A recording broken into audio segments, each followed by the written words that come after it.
So for a lot of students that void their exam, they don't give you the score, but they still score them.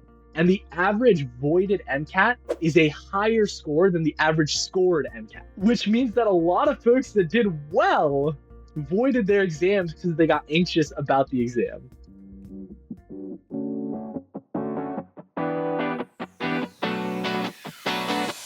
Welcome back, everybody, to Pursuit of Practice.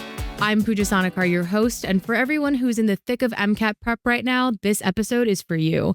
Whether you're studying between shifts, retaking after a score you weren't proud of, or just feeling completely overwhelmed by the pressure, we see you. Today, we're getting real about what it actually takes to get through MCAT prep, emotionally and strategically, and why, if you're struggling right now, that's totally okay. Today, I'm joined by Bilal Pandit, who has been an instructor with Blueprint for 3 years.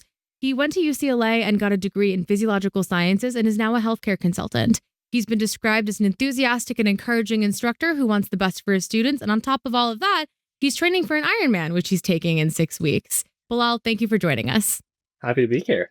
So, Bilal, you've been tutoring for the MCAT for 3 years. What types of students do you typically work with? And what are the challenges that you've seen people face while balancing the MCAT with work or school? I see a pretty big mix of students that are working, that are traditional, that are non-traditional. I think in general, especially as time has gone on, I see less of the I'm going to study during my summer break and not have any other responsibilities, and more of like the I'm working or I'm in school and I'm going to have slightly longer prep to study over a longer period of hours.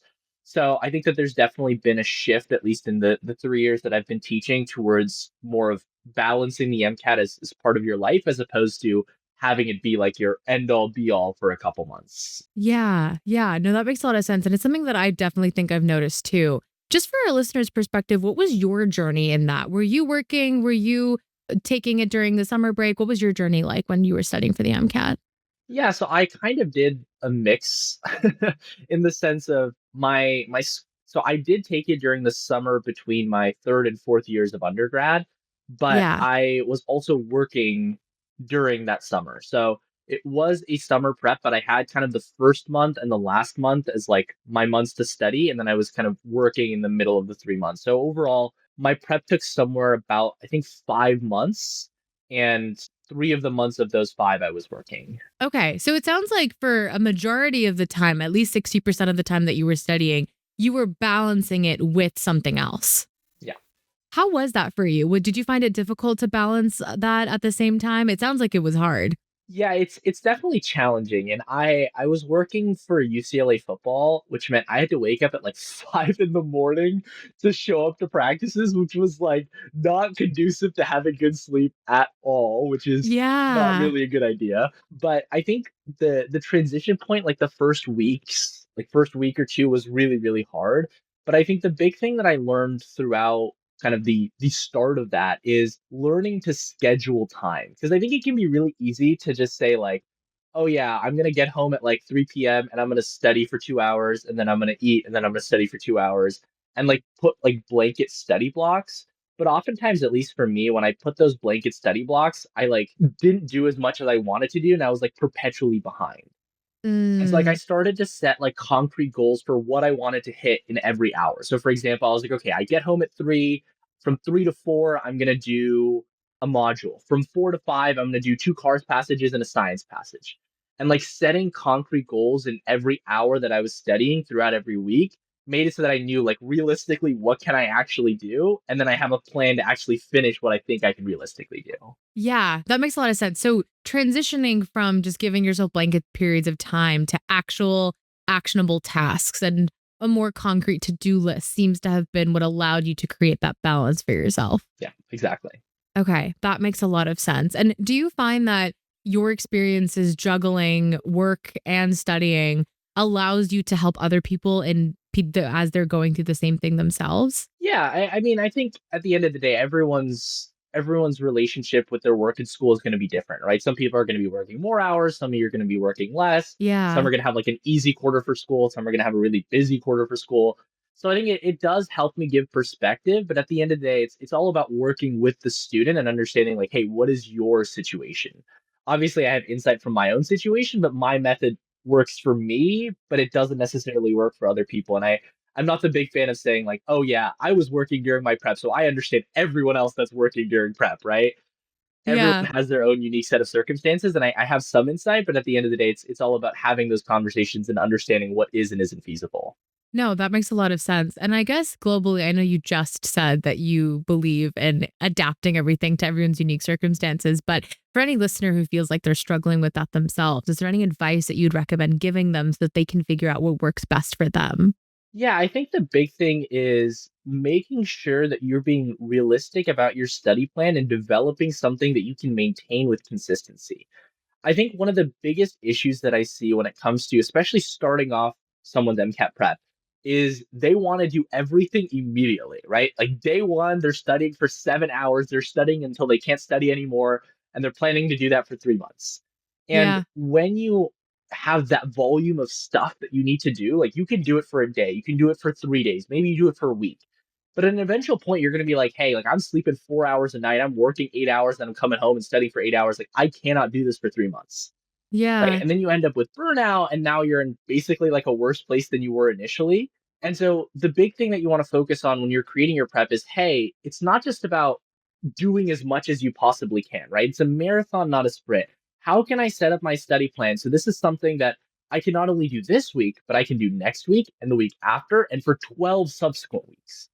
So set yourself up for consistency by starting small and building up, right? It's at least for me, especially with the pre-meds that I've worked with, it's always easier to add more work than to remove work because folks Yeah. are not a fan of like admitting defeat, right? Where they're like, oh, like I wasn't able to do this, which means it's my fault, it's my bad, like I did something wrong. It's like, no, like you just realistically didn't have time, and that's completely okay.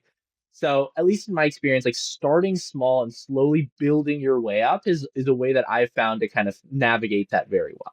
Yeah, no, that makes a lot of sense. And it sounds like you had your fair share of difficulties balancing all of that yourself. And I want to talk about burnout in a little bit because I want to circle back to that. I think that's a whole important conversation that we should have. But in terms of your own journey, did you find that you had the rhythm and the, I guess, intensity of which you wanted to study figured out at the beginning? Or did you feel like you had to make some adjustments over your 5 months of studying?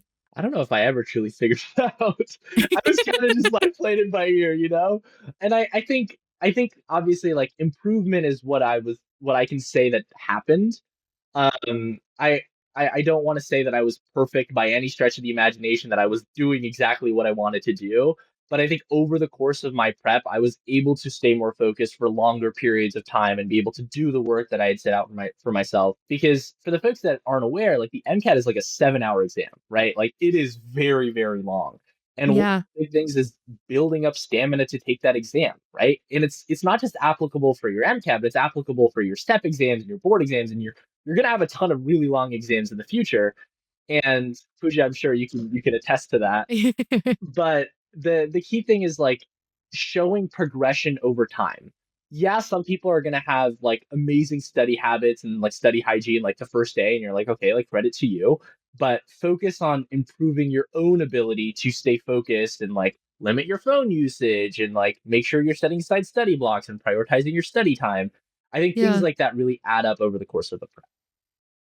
No, absolutely, absolutely. And I want to also appreciate something that you said, which is that you don't always have to have it figured out in the beginning, and that it's more than okay to just be happy with progress that you make, as opposed to saying, "Oh, I was able to study for 8 hours on like my second day of studying. Look at me go!" Like that's not the progress that you necessarily need to be looking at. It's about how you're able to work within the time that you have and be kind and being kind to yourself along the way. Sounds like it's super important too. Yeah, I think it's very much like quality of your studying is going to matter a lot more than the quantity in a lot of cases, right? Just because you study for 8 hours doesn't mean it's better than someone that studied for 5 hours because they could have been more focused in their work rather than you just like starting to zone out for like the last 4 hours. Yeah, absolutely. And I appreciate you mentioning the time too, because I feel like there are a lot of myths around the MCAT. And I feel like one of the ones that I've heard is that you have to study for a certain amount of hours every single day in order to get the score that you want. I wonder if there are any myths that you feel like you've encountered most often, and if you have any takes on them that you just want to bust right now while we're here.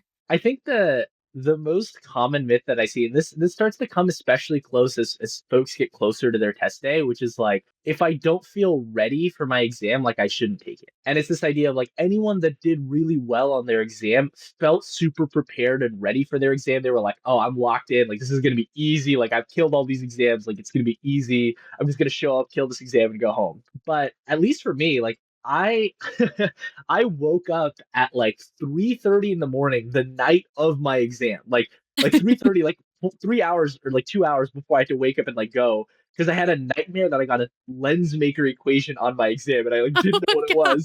So I woke up at like 3 in the morning. I'm like pulling out a piece of paper. I'm like writing out the thin lens equation. I'm like googling what the lens maker equation is. I'm like panicking, and I didn't even get a lens maker equation on my exam, which I was like kind of mad about. But I like did all of that and like I ended up scoring pretty well, right? And so it wasn't a factor of like I didn't feel totally ready for my exam, but it's more so looking at like, hey, like I've done this in the past couple of weeks. I've done this in my full length. This is my full length progression. At the end of the day, the MCAT is a standardized exam. And that Yeah. essentially means that how well you've been doing on your past exams is going to pretty closely mirror what you're going to feel on test day. Obviously, you're going to have like some level of score fluctuation, right? But you go online, you see people getting like 10 points higher than their last full length or 10 points lower than their last full length. And those are very much the exceptions to the norm, right? The majority of people are going to score within around where they were scoring on their last exam. And so as long as you are hitting that, I think that that is going to be kind of your source of readiness, quote unquote. Yeah. No, that is super helpful because I feel like a lot of people either hear that they're going to do significantly better or significantly worse. So I'm glad that we got to dispel that a little bit. Are there any other like takes that you've seen that you want to talk about? I know that one of the things that we've spoken about is about whether or not the MCAT is a natural skill or not, and how some people think that they're either naturally good or naturally bad. What are your thoughts on that type of thinking? Yeah, and I think that there is a basis of truth, but I also think it's like a self-defeating myth. In the Yeah. sense of like you see some people will score like a 505 on their diagnostic, and some people will score like a 490 on their diagnostic. And oftentimes students will see that and they'll be like, "Oh, like this student is just better than me, right? They're just going to do better on the MCAT because they had a better starting point than me." But that's not always necessarily true because I've worked with students that have done really well in their diagnostic and not seen the progression that you would expect.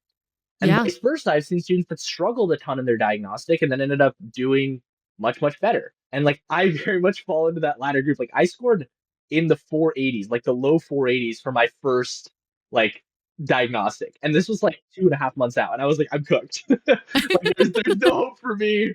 There's no hope for me. But it ended up being okay. But the idea that like you have to score well on your first ever exam to have a good outcome is just not true for 99% of students because you're basically never going to do well on your first exam, right? There's always going to be a learning curve to that. Right. No, absolutely. And I also appreciate you being forthcoming about your diagnostic score. 'Cause I think that's the one thing that I feel like I was told all the time when I was teaching classes is that like, oh, I got the score on my diagnostic. Am I cooked? And the truth is no, you're not. A starting point is just that, just a starting point. And you could either like coast and not go up super high, or you can make tremendous gains. And all of it is up to you, right? Everyone has that power to make the changes. And it seems like you were able to do that, which is great. Yeah, it was always a point of like almost embarrassment for me, especially when like I first started teaching, where I was like, dang, like I don't want people to know that I was that bad at the exam when I started off. You know, like you want to like present this image of like, oh yeah, like I walked in, I came out the womb, I was scoring a 520. You know, like I no adversity here. You know, I'm just built different, right? But I think students can relate when they understand that like, oh, like it's okay to do bad on your diagnostic, right? Yeah. It's not a reflection of who you are, or how smart you are, or anything like that. It's just a data point more than anything else. Yeah. No, if anything, I feel like it is better if you do worse and then are able to overcome that, because it adds to your character arc. But I think it also contributes to your own development as a student, as a learner. Because the truth is that the MCAT is one of many exams that you're going to have to take. And I think if you develop that ability to realize what your strengths and weaknesses are and grow from them, it only serves you well as you take subsequent exams. So that's amazing. Another myth that I've heard about that I wanted to talk to you about is about like the scores that you need to get into med school. And I know that, obviously we're not the experts on admissions or anything, but what are your thoughts about when people say that, oh, a 515 is the bare minimum? Like, what are your thoughts about those types of myths and rumors? I think this is like a very good example of like selection bias, right? Like especially if you go online and you look up like like Reddit or SDN for like MCAT scores. Like people are either scoring like 520 pluses or like 490s and belows, right? It's like very like bimodal, right? Because that people want to share the extremes. And I think because of that, there's this like perception of like, oh, like I have to basically get a 515, otherwise like I'm not going to get into medical school, right? That's like the bare Yeah. minimum that I have to get to have any possibility of success. But if you dive in a little bit deeper, right, and you look at the actual published statistics from like AMCAS, I think it's AMSTAR. I think the average like MCAT score for an MD matriculant, right, not even an applicant, is like a 511. Yeah. And that's kind of the average, which means that 50% of the folks are scoring below a 511 and still getting in. And then you also have a large chunk of folks that are doing better and also getting in, right? And I have had students, and I've personally had friends as well that have scored worse than that and still gotten into very good medical schools.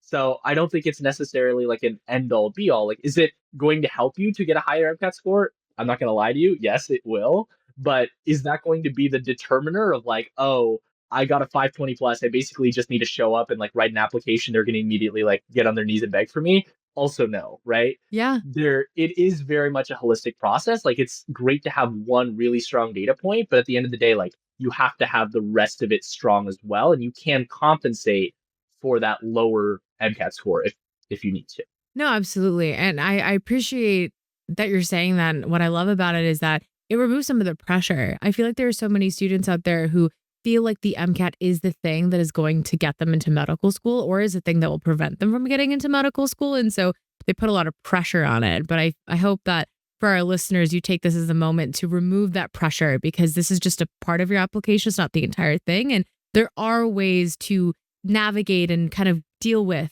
a low score if that happens. But again, we don't think that's going to happen to you. But it's important to know that there are other ways to navigate low scores. Yeah, and I think kind of speaking on that, I think one of the other myths that's kind of related to that idea of like pressure and like performance is like I think a lot of students picture their like test day as like their like NBA Finals Game 7, their Super Bowl, right? Like they have to go up, they have to drop like 60 points, put on like a Michael Jordan performance to like do super well on their exam, right? Yeah. But the important thing to recognize is like the MCAT is a standardized exam. What you got in your past is what you're going to get now. And your main responsibility for test day is just showing up, right? Like you don't Hmm. have to do anything drastically different. You shouldn't do anything drastically different. I know it can feel like there's a lot of pressure on you and that like you have to go in, you have to perform. But the big thing about the MCAT is you just need to show up, right? Everything that you've done in the past is what's going to pay off now, right? And you can think about it as marathon training because I'm in the bulk of that, where like if you run for 8 9 months, right, you are going to be prepared for your race on race day, right? That's going to be the biggest factor. Even if you don't necessarily feel great heading into your race, if you've done all of the work beforehand and you have that base build up, you're going to be able to perform even if you don't mentally feel like you're immediately going to be there. Absolutely. Like, I think people say trust the process a lot. And I feel like this is very much in line with that line of advice. So I want to transition into a different topic. And it kind of circles back on what you had mentioned earlier about burnout. Burnout is common, not only during MCAT prep, but also during undergraduate studies, people who are doing gap years or they do post-bac programs, or when they're in medical school. For you, I want to ask before we talk about recognizing in other people, have you ever experienced burnout yourself? When have I not? I feel like burnout is like an inevitable step in like every pre-med's journey at some point or another, whether it's the MCAT, whether it's something else. I think it's something that kind of happens regardless of the situation that you're placed in because we just have like a ton of stuff to get through, whether it's coursework, whether it's this exam. There's just so much stuff going on that there is always eventually going to be a time and point where you put too much on your plate and you're not able to break it all down. Yeah. What has your journey with burnout been like? Tell us more about that. Yeah, so I mean, I think in when it comes to the context of studying itself, I think the burnout that I felt that was most pronounced was definitely in like the latter half of my MCAT prep when I was still working. So I had like 3 weeks after work ended where I could kind of like study full time, and that wasn't as bad. But especially like the last 3 weeks of work while I was still studying was brutal. And I think some of the things that come with burnout is the biggest thing for me was the guilt in the sense of Yeah. like it's not just like I didn't feel mentally ready to study, it's also I felt bad for not being mentally ready to study, and then I would just Mm, feel bad for myself. I would still not study, and then I would feel extra bad that I was feeling bad and still feeling bad enough to not study. It was yeah. like a self-fulfilling cycle of just feeling bad and not getting anything done. And I think a lot of students kind of feel that in the sense of there's a lot of pressure to like the MCAT should be the only thing in your life. You know, like forget your friends, forget hanging out, like forget doing anything fun. Like this is MCAT time. And while I think that there is a time and place for that, it's also important to recognize that doing things outside of the MCAT is equally important to your MCAT prep as doing stuff for your MCAT, right? You want to make sure that you're able to spend time disconnecting from the exam, right? And spending time with your friends and going Yeah. out and like eating a meal or watching a movie or like doing something that where you're not constantly thinking about the MCAT. And those mental resets can do wonders for your ability to focus, right? Because you can't be fully switched on unless you have periods where you're fully switched off. That makes a lot of sense. And I think there's even a scientific basis to that too. I remember I would tell my students that neurologically speaking, our brains need time to rest. Otherwise, it's not going to consolidate what we've learned. And so I think what you're saying about having time away from that allows your mind to rest a little bit and consolidate everything that you've learned and allow yourself to engage in spaced repetition and all these other evidence based techniques for learning that we learn about. Now, in terms of this cycle that you talked about, you had mentioned this positive feedback cycle where you feel bad about studying and then you don't study because you're feeling bad and then you feel even worse. How did you break that cycle?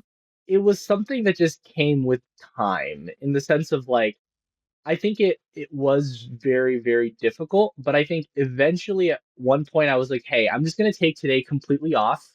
I'm gonna have Mhm. like a reset. I'm not gonna like do some like half-baked studying for like 2 hours and like pretend like I'm actually doing work when I'm not. I'm just gonna Yeah. fully like take one day off and then I'm gonna go and like attack it tomorrow. This is the study plan that I'm gonna make sure that I'm hitting. These are the hours that I'm gonna be doing. This is something that's going to be sustainable for me. Maybe I think I reduced my workload a little bit because I knew I was like, I'm going to be done with work in like 2.5 weeks. So let me just reduce the workload so that I can kick it back up in a couple of weeks so I can get a little bit of rest and recovery over the next couple of weeks before I kind of like hit the road running. Yeah. No, that makes a lot of sense. And I feel like from what I'm hearing, it sounds like as opposed to studying for the sake of studying, taking that intentional, like, I'm going to break the cycle of feeling bad about taking a break and actually giving myself that time intentionally. And that seems to be a way to stop that cycle at least a little bit. Yeah, and I've worked with students that have experienced things that are similar. Like I worked with a student last year that was studying for the MCAT as a traditional student and was basically working or like was studying full time. And so they were Mhm. studying like 5, 6, 7 hours a day, depending on the day and their full lengths and Yeah. all that stuff. And so they're like basically constantly working. And I think their prep was somewhere like there was like 2.5 months into their prep and they had plateaued on like two exams. They were getting super, super frustrated. They were like, "Well, this sucks. I'm putting in so many hours, but why is it not paying off?" And the fact that it wasn't paying off made it even more stressful. That you're like, "Oh my god, like I've spent so much time. What if I'm not ready in like a month and a half when I'm testing?" And it's like, it just becomes this like self fulfilling prophecy. And so eventually, I told them like, "Hey, maybe just take some time away, right? Maybe just take like a minute or like a day or two to like reset and then we can kind of come back and like reorient instead of you just like crawling to the finish line over the next month and a half and just like feeling like death the entire time." No, absolutely. And so they took like a 3 or 4 day like weekend trip somewhere. There was no MCAT. They just like hung out with their friends for like a weekend. They came back, they did a little bit of studying throughout the week. They took an exam that week and they got like a 4 or 5 point increase. Oh, wow. Right? And it's like, okay, well, now we know that it's not just necessarily like how much you do, but also like how you feel, right? the mentality that you have approaching these exams and being stressed and like anxious isn't doing wonders for your performance, right?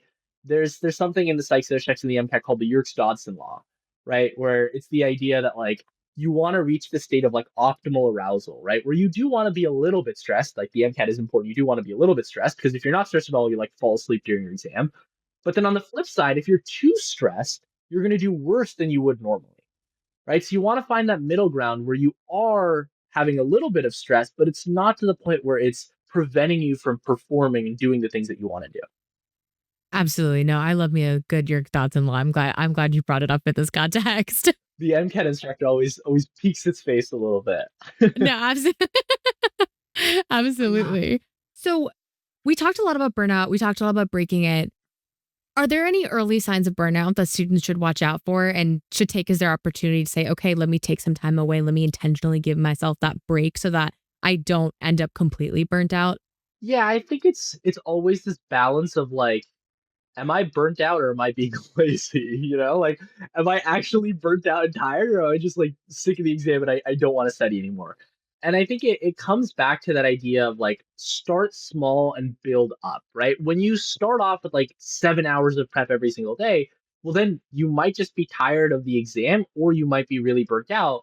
It's hard to kind of parse that out. And that's why I find starting small and building up is a much better approach because let's say you're studying 4 hours and you're like, hey, I feel fine. Like, this is totally sustainable. You go up to five, you're like, okay, this is fine. It's a little rough, but it's okay. Then you get to six and you're like, this sucks. Like, I feel awful. I'm not looking forward to studying at all. I'm not able to remember any of the things that I'm studying. You're like, okay, well, then clearly the 6 hour mark is too low. I need to taper it back. So by kind of progressing throughout your studying, it becomes a lot easier to identify burnout than if you just like throw everything at the wall and then try to work backward and try to fix it once you've already like gone too far, right? It's always easier to Right. progress upward than to taper back. Yeah, no, that makes sense. So slow and steady seems to be the name of the game for this marathon of an exam. Exactly. Amazing. So, Bilal, you mentioned that baselines aren't the end all be all, right? That even if you have a low score, you can still get to a much higher score, if not the score of your dreams. And I want to expand on that a little bit. How did you use your baseline score to guide your subsequent studying? Yeah, I don't know if this is like a controversial opinion, but I really don't think that your baseline matters. And the reason I don't think your baseline matters is I think that there's just so many confounding factors in like taking your first exam Yeah. that the score doesn't mean much, right? Because I've worked with students that have done really poorly on their diagnostic, but it's because they ran out of stamina. They just weren't able to focus in the last two sections, right? Or they just got super, super tired. Or maybe they just like they weren't used to sitting at their computer for that long and they started to get like uncomfortable and they started like not being able to focus on the material or their eyes started glazing over and they weren't able to read passages. There's so many factors that are at play when it comes to that first exam that I Yeah. really don't see a ton of value in like saying, oh yeah, like I scored XYZ on my first exam. That means that I'm on track to score a whatever. You could score a great score on your first exam and stay at that great score. You could score a great score and then get worse over time. Like there's so many fluctuations that happen because it's a baseline, right? So it's more so about the progression from there as opposed to like that baseline as a data point. Like if you think Yeah. about a graph, if you have one data point, it's not a line, it's just a point, Yeah. right? You Yeah. have to have multiple points to be able to say, hey, here's a trend. So just because you do very poorly or you do very well isn't going to be a guaranteed indicator of your future progression. Right, right. So it sounds like the trend that you make from your initial exam is important, but also how you subjectively feel. So if you find that one thing you weren't used to was not being able to sit at your computer for 8 hours, that is a point that you should realize about yourself and figure out if there are any ways that you can improve that specific point. Does that sound right to you? Exactly. And I think even to add on to that, I think even your first like two or three exams can be often not super indicative of progression. Because a very common theme that I'll see across students is they'll take their first two or three exams and they'll score kind of the same. Like there'll be like a couple of point fluctuations, but there's not going to be like a huge change.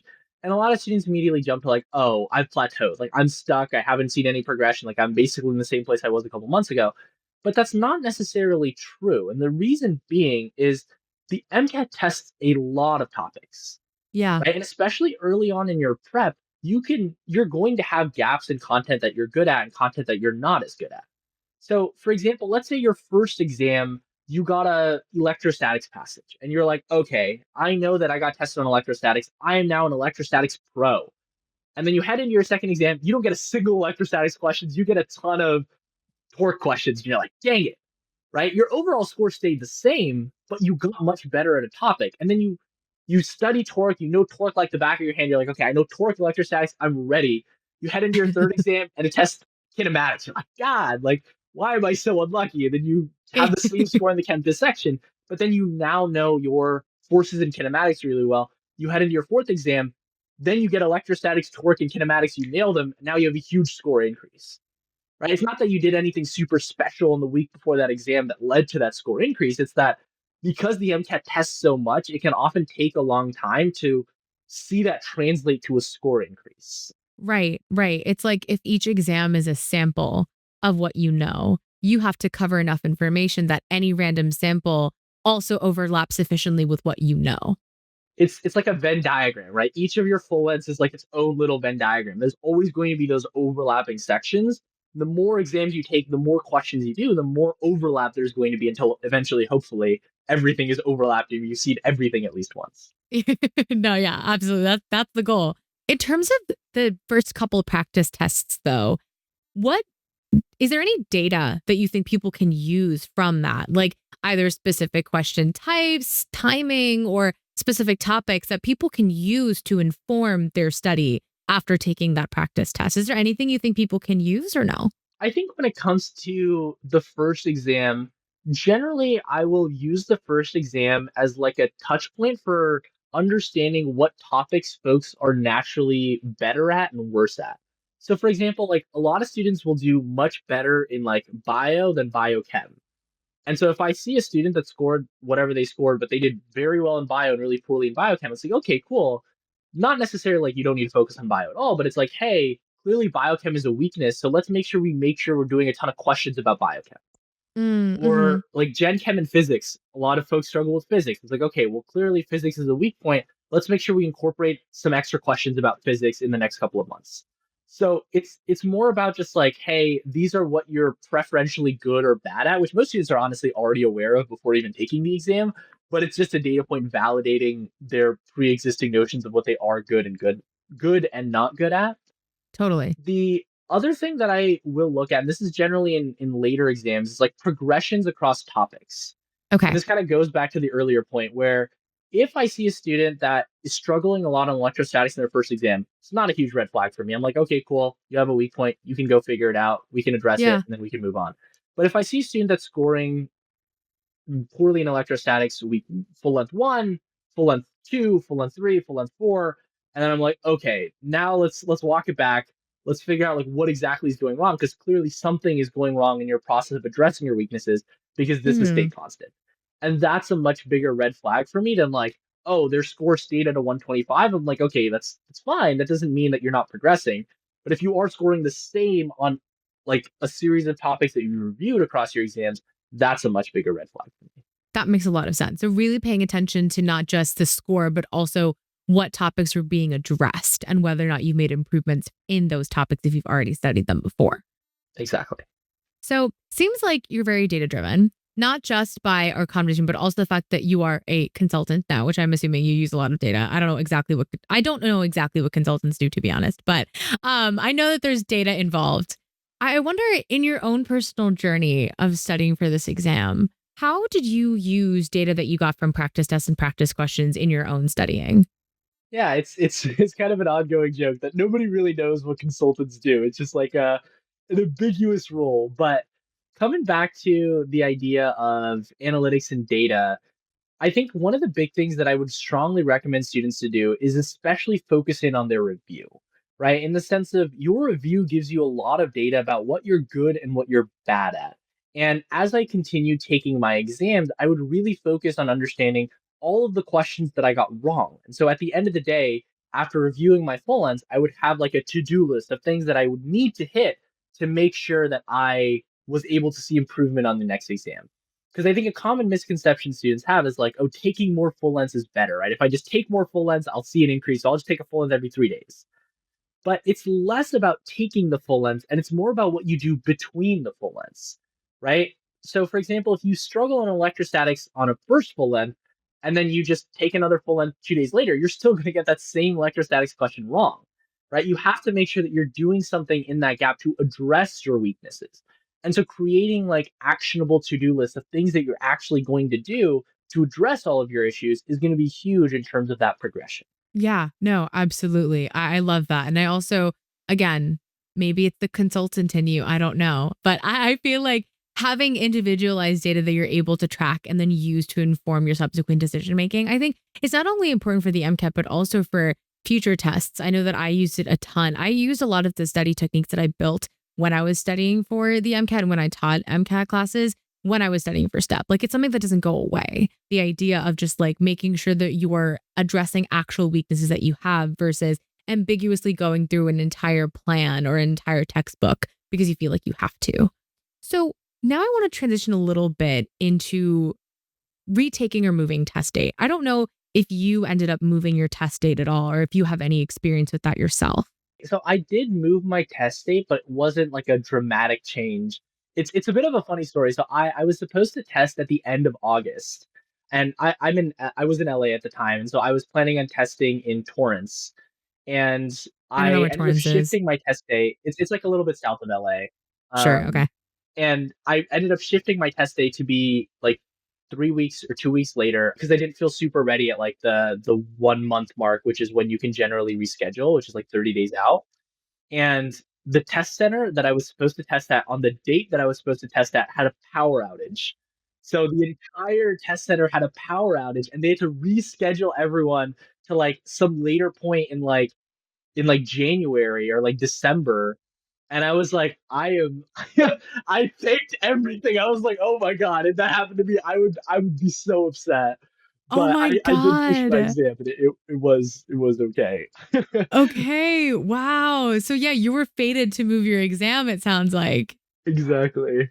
Wow, that's crazy. I feel so bad for all the people who that happened to them. Hopefully it doesn't happen to any of you guys. But yeah, that's super unfortunate. In terms of your decision to move your test date though, you mentioned that a month out you felt like you weren't ready. Tell me a little bit more about that. What made you feel that you weren't ready? Yeah, so I think at least for me, it was hard for me to judge how ready I felt, mostly because I think I mentioned that I was working a lot in like those 3 months, and I wasn't really seeing the score progression that I wanted. And I think that there were a couple of exams that were kind of the same, and then I had a little bit of a dip. So like my score progression was like I started off low, I went up, and then I had like the same score for 2 exams, and then I went up, then I had the same score for 2 exams, and then I went down. And then when I went Okay. down, I was like, oh no, like I'm I need to push. I need to push. I need to push. Yeah. I think I realistically might have been okay, but I think the anxiety really, really got to me, especially when like I saw the score decrease, where I was like, oh, like I dropped like 3 points from my last exam. Like, if this continues, what if I'm down like 9 points by the time I take my exam in like 3 weeks? And so I ended up pushing my exam 2 weeks to kind of give myself the most amount of flexibility because I was testing in the summer. And one of the downsides of testing in the summer is you have to test in September. Like if you can't push it later than September up until January. So if you're like one of the January test takers, like you can push from January to February, February to March, March to April. Like you can shift basically any time point you want. But if you're one of the summer test takers, the last test date is the second week of September. If you don't test there, you're not testing until the next year. Yeah. Yeah. So it sounds like it's a lot of factors that kind of play into moving your test date and when you can move it to not only your own individualized readiness, your score trajectory, but also the time of year that you're in and whether or not it's feasible to move it back a couple weeks if that's what you prefer. Are there any other factors that you think are important to consider when moving your test date? Yeah, I mean, I think the biggest factor is are you actually going to be able to study in the time that you have? Because I think a lot of students think like, oh, like I'll just postpone my exam, more time is better, right? And Right. especially for the September test takers, a lot of the students that I've worked with that are testing in in September, are students that are in school, right? That's kind of like a very Mm, common like school study date because you have the summer to study and then you head back into school in like September, October. And one of the issues is like, okay, let's say we push from September to January. Now you're going to have to study while you're in school. And are you actually going to be able to spend time studying in school? Because for a lot of students, like they aren't able to manage school as well as the MCAT, or maybe they have like a big course load and they aren't able to get to studying for the MCAT. Well, they might be in a worse position in January than they were in September because they've basically like lost time by not studying for those 3 months.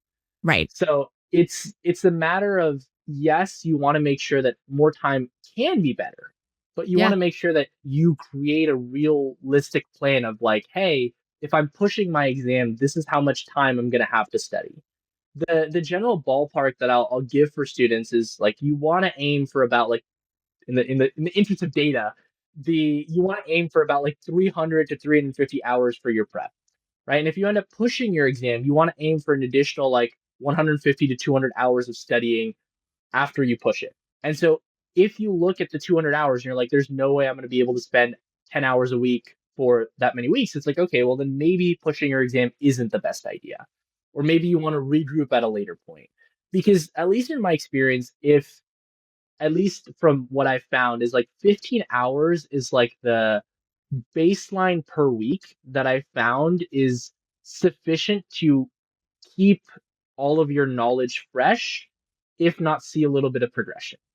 Right. Okay. If you study for like 6, 7 hours a week, I found in my experience, you're probably going to forget a fair amount and you're not going to be Yeah. able to like maintain where you were. 15 hours is like the bare minimum in my experience for maintenance of just kind of keeping pace with where you are. Also, I feel like it kind of comes to the point of test taking that it's not just about knowledge, it's about keeping the knowledge in your head for the amount of time that you're taking it and also the skills that are associated with taking these exams. Like the endurance alone, I think, can be hard to sustain over the course of months if you're trying to push your test date that much. And so being realistic about the skills and maintaining the knowledge base to the point where you can increase it and not just like lose information as you're learning it, I think is super important too. Mhm. So, one thing that students encounter all the time, and I'm sure you did too, I know I definitely did, was I did not feel ready for my test when my test date came around. I think you mentioned it too, that like you didn't feel the most confident.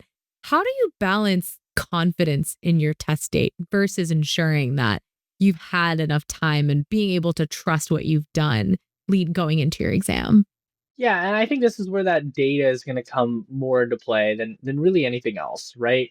Generally, when you're a month out, I tend to be a little bit more conservative than a lot of folks, but I say like in a month out, you should be within 4 to 6 points of where you want to be, right? So if your goal score is a 515, you want to be in like the high 500s, like 509 plus to feel confident about testing in a month.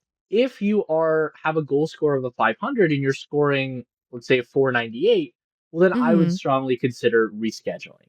So it's Okay. more so a factor of like the data presented than anything else, because I think how you feel can be subjective and it can change very easily, right? Like a great example of this, and I'm sure Pooja, you've had exams like this where you take the exam and you feel like the exam was horrible. Like you finish this exam and you're like, that was the worst exam I've ever taken. And then you get your score and you did really well and you're like, oh, maybe that exam wasn't that bad. Like that exam, like that was not that bad, you know? And so how you feel about an exam can change drastically based on how you feel like you did on the exam slash how you actually did on the exam. And so Yeah. that's why it tends to vary a lot, right? Like even when you finish your actual exam and like you take your exam and you walk out of the test center, like I did not feel great about my exam. I was like, ah, like, am I actually gonna have to retake this exam? Like I had like a vivid picture of this like capacitor question that I was like, oh dang it, like I knew I should have got the capacitor question right. And so I think like even walking out of the test center, like I did not feel great and it ended up being okay. And there's again, I'm gonna throw a little bit of data at you to really hammer that home. Yeah. The so for a lot of students that void their exams, which is like you take your exam but you realize like, hey, like I did do really well in this, and they void the exam. The AMC still scores them. They don't give you the score, but they still score them. And the average voided MCAT is a higher score than the average scored MCAT. Oh my god, really? which means that a lot of folks that did well voided their exams because they got anxious about the exam. Whoa, I did not know that. That is wild. Yeah, so that's just like further evidence that like your mind plays tricks on you at all times, basically.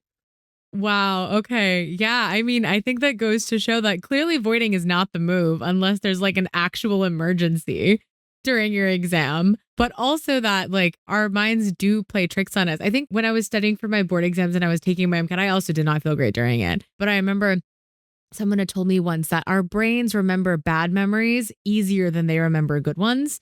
And so during exams, we are more likely to remember the questions that we got stuck on or that we figured out that we got wrong more than the questions that we thought we got right because we didn't spend as much of our brain or our mental energy thinking about that question because we knew the answer and then moved on really quickly. Versus the time that you spend agonizing over a question, you're better able to remember it later when you're thinking about the exam.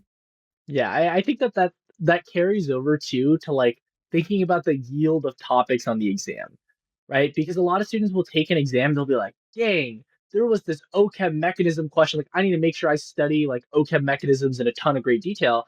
And it's like, yeah, there was one OCHEM mechanism question, but there were 10 acid base questions that you got right, right? So just because you got a question, the questions that were hard for you tend to stand out in your mind, and that often ends up being a place that students focus on rather than all of the smaller pieces, right?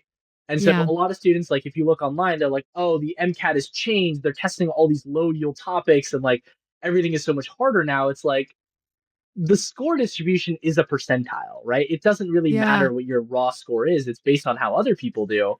Right. And that exam is going to be difficult, yes, but you're also focusing on the parts that you struggled on, right? If you did really well on 20 questions, exactly like Pooja mentioned, right? You're not going to think about it. You're just like, oh, yeah, that's fine.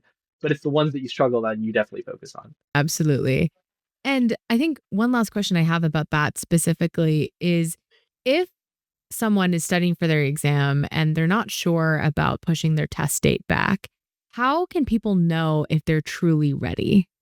I think my recommendation for students that are always on the fence is to take an AMC exam at the 30-day mark or like the 31-day mark before their exam. Because the Okay. 30-day mark is the last point at which you are able to reschedule. If you do it after the 30-day mark, you have to either void your exam or like no show or just cancel and you don't get any money back. And it's basically the same thing as like voiding your exam. So at that point, it's basically like do or die whether or not you're going to be able to be ready is kind of my recommendation. So I'll have a student take an ANC exam 31 days out. And if they're within 4 to 6 points, well, then you may not feel ready, but data wise, you will likely be ready. But if a student is greater than that, then we kind of have the conversation of like, hey, is pushing feasible, right? Like, let's say a student is 8 points away from their goal score, but they're like, Bilal, I'm testing in September. I won't be able to like study it all up until January. Like, this is like, I don't know if that's really feasible for them. I'm like, okay, well then it's not an option. Let's lock in. Let's see what sorts of changes we can make, how we can prioritize the MCAT more to get some more hours in to really push hard this last month. Yeah. So there obviously are going to be multiple factors at play, but that's generally my approach to how to assess readiness. Amazing. Okay. Yeah. So again, just using data. Yep. So, in terms of studying and managing your own study schedule, I know that you talked about how for you, you found a lot of success when you were able to create discrete tasks within time blocks and keep yourself accountable as you were studying independently. For people who are not 100% sure if they are able to do it themselves or if they're debating whether they should get a tutor or a course, what advice do you have to help people make that decision for themselves? When it comes to making that decision, I think it's much more driven by your personality and your ability to kind of put everything together and hold yourself accountable, right? Because I think at the end of the day, like all of the information for the MCAT, like it's not a secret, right? There's no secrets that like different test prep companies have or courses have that they're going to be like, bam, we gave you a secret. Now you're going to do super, super well, right? It's nothing. I wish it was that easy, right? But it's not. Yeah. It's more so just a factor of like, are you going to be able to synthesize everything yourself, or are you going to pay for the experience of someone else that has synthesized it themselves? They can tell you it, right? So, for example, if I have a student that's learning and like taking the exam and doing a ton of practice questions, can both of us end up with the same question strategy? Yes, definitely. Right. But the issue is like a lot of students don't know how to get to the right place. And that's where it ends up being kind of challenging. Right. So you aren't necessarily paying for any secrets. You're paying for the experience of someone that knows how to take this exam and can help you get there faster, as opposed to you kind of messing around on your own and then eventually figuring it out. So, yes, in both cases, you are guaranteed going to be able to do well on an exam with or without a test prep course. But it's how much do you want things spelled out for you as opposed to trying to figure it out yourself? Absolutely, absolutely. And I will say for anybody who's debating it, I feel like I've used instruction along my entire journey for every exam that I've taken. Like I've always needed someone, either an advisor or a course or a tutor or whatever, to kind of tell me what to do because I feel like I never am able to formulate the plan myself. I would say that I'm an excellent learner, but I need to be taught. Like I need someone to be like, "Hey, like you're trying to study everything at the same time, maybe focus on these things first." And that there's no shame in that. I don't think there's anything wrong with that. And so because I know for me, when I was studying for my MCAT, I had a really long drawn out journey for it because I was so determined to do it on my own and learned that I was not able to do it successfully on my own. I just like couldn't come up with the plan that worked. But then once someone gave me a plan, I executed it well and then was able to do well. And so I think it doesn't matter. It doesn't take away from my intelligence. I don't think that I'm not as smart as someone who did it on their own just because I used help. So I just wanted to say that for anybody who is debating. And I think even for board exams, like we have like these advisors that we used a lot in school. And I was at their office all the time, like, "Hey, I need some help." And they were like, "Please come, we will help you." And I ended up doing just as well as my other classmates. And no one's the wiser. So I just wanted to mention that for people as well. So, Bilal, we talked about a lot. We talked about all sorts of things. We talked about your own experiences. We busted some myths. We gave some reassurance to our listeners. We talked about burnout and the emotional cost of studying, as well as gave some practical tips for what actually works. And we talked about moving test dates. We talked about independent studying versus whether or not you need a tutor or a class. The only thing that I have left that I wanted to ask you about really quickly before we wrap up this episode is about retakers. We touched on them briefly, but I wanted to talk to you a little bit about it because I know that you didn't personally retake your exam, unless I'm mistaken, but you have students who have. Tell me a little bit about the advice you have for people when they're making the decision about retaking their test and whether or not they should retake their exam. Yeah, so I think when it comes to retaking the exam, there's a couple of factors that come into play, and I think the first one is the score, right? Yeah. Obviously, that's going to be the driving reason behind retaking. Nobody takes it for fun. It's going to be some Right. sort of like score related discussion. And I think that's going to be very much like an individual discussion, right? Like I'm not going to sit here and say like, hey, this is the bare minimum that you need to score to be able to retake. But one of the pressures that comes with retaking is that you do have to see an improvement from your previous exam. At least in my limited admissions experience, when it comes to retakers aren't necessarily held super negatively in the sense of like, it's not like the end of the world if you did bad on your first exam, if you did better on your next one. But if you end up scoring the same on a bunch of exams, well, then that starts to look like a little bit more of a red flag. Hmm. So advice that I often give to retakers is go into this exam with the mindset of you have to see at least like a 4 point increase from your previous exam score to make that retake worthwhile. Got it. Right. Okay. So if you're scoring like a like 510, for example, and you retake, you get a 511. Probably not super helpful in the grand scheme of things. Hmm. Right. But if you take the exam, you score a 500, you retake, you get a 514. It's like, okay, well, now you've made like a pretty sufficient gap between your last exam. That's made it somewhat worthwhile. So 4 points is kind of like the minimum that I'll set for students is like, hey, this is what we want to hit to make our retake worthwhile. And when it comes to organizing the retake, generally the number of hours I'll give for students is like about 200 hours. So divvy it up however you want, but 200 hours is like the bare minimum that I'll have a student that's retaking. And one of the huge advantages of being a retaker is you know what works, right? You've gone through the whole process already. You know what you've done that works. You know what you've done that doesn't work, and you have kind of a clear like thing of what you need to do to get there, right? You understand the journey now. Now it's just about refining your approach over however long you're going to end up studying. Right. And you have a good sense of what your strengths and weaknesses already are. So earlier when we were talking about the theoretical student who was better at bio than biochem, you already know that. And so you can triage accordingly when thinking about what to study in a given day. Exactly. So to wrap things up, if our listeners could focus on 1 to 2 key strategies for the most efficient MCAT prep, Bilal, what would you tell them to prioritize? If I had to pick one theme that all of the students I've worked with that were successful had, it is an ability to effectively review. And what I mean by effectively review is I think it's very easy to review passively, where you read the question, you're like, oh, I see what the right answer is. I read the answer choice explanation. The answer choice explanation makes sense. I'm going to move on. Right. And it's like, yes, you've reviewed that question, but like, have you really? Right. It's very passive. And you want to focus on having as much of an active review process as you can. So what that often means is the second you see that question, you hide the answer explanation. I want you to figure out why the right answer is right without being told why the right answer is right.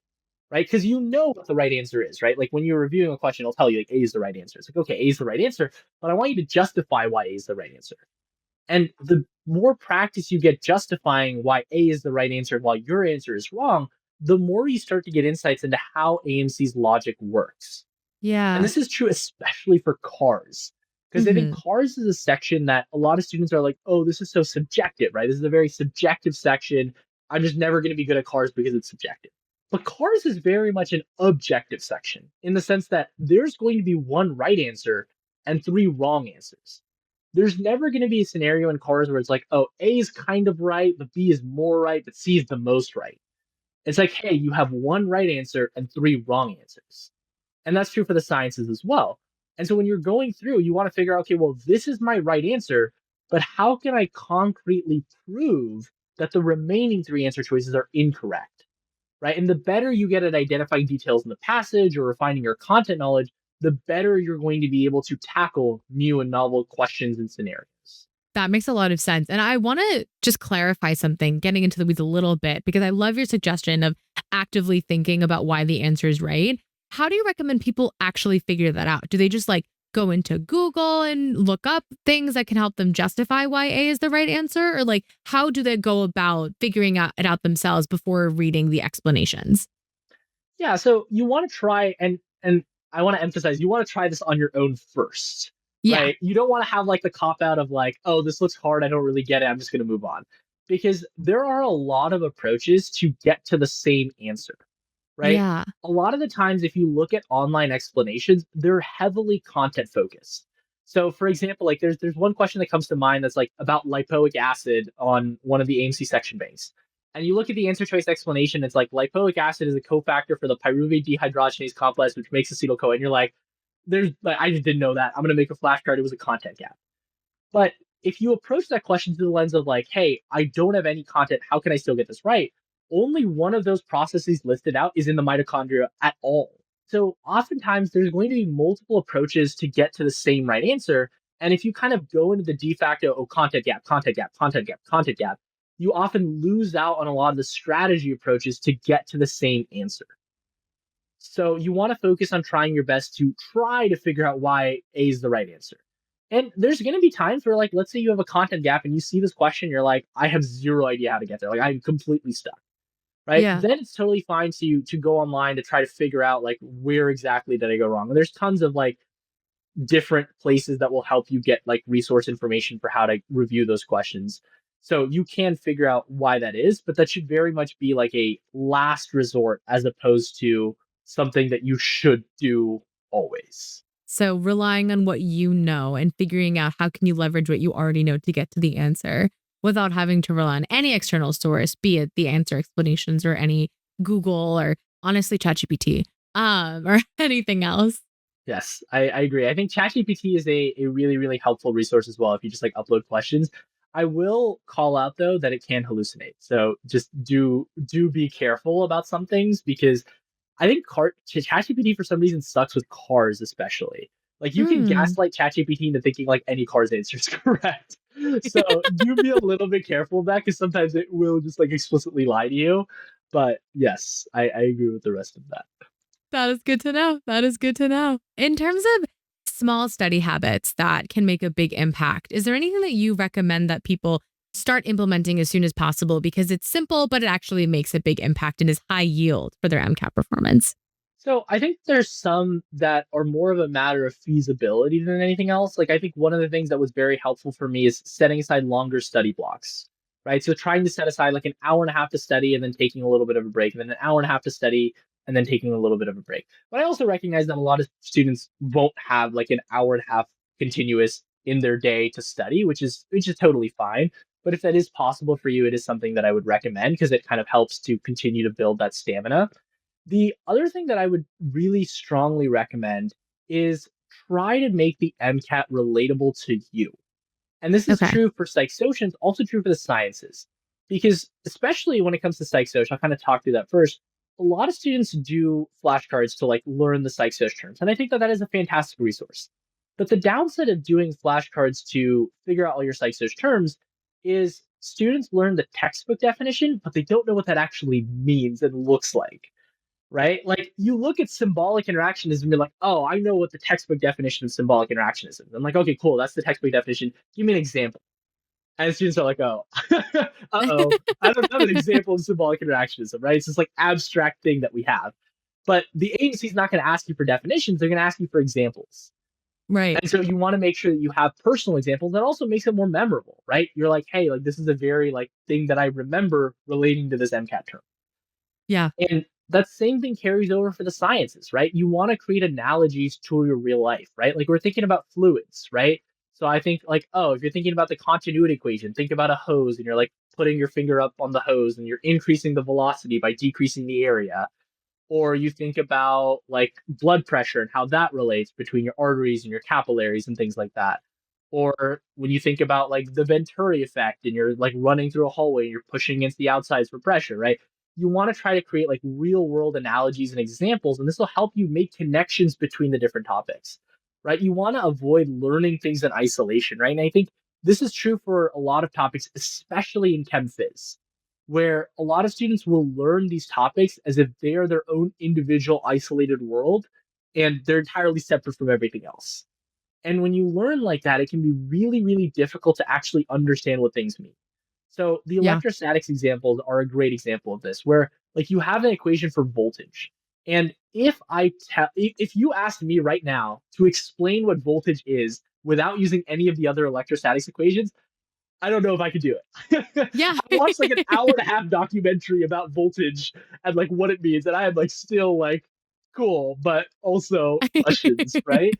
So when you Yeah. think about things as just like one absolute thing, it's very hard to define.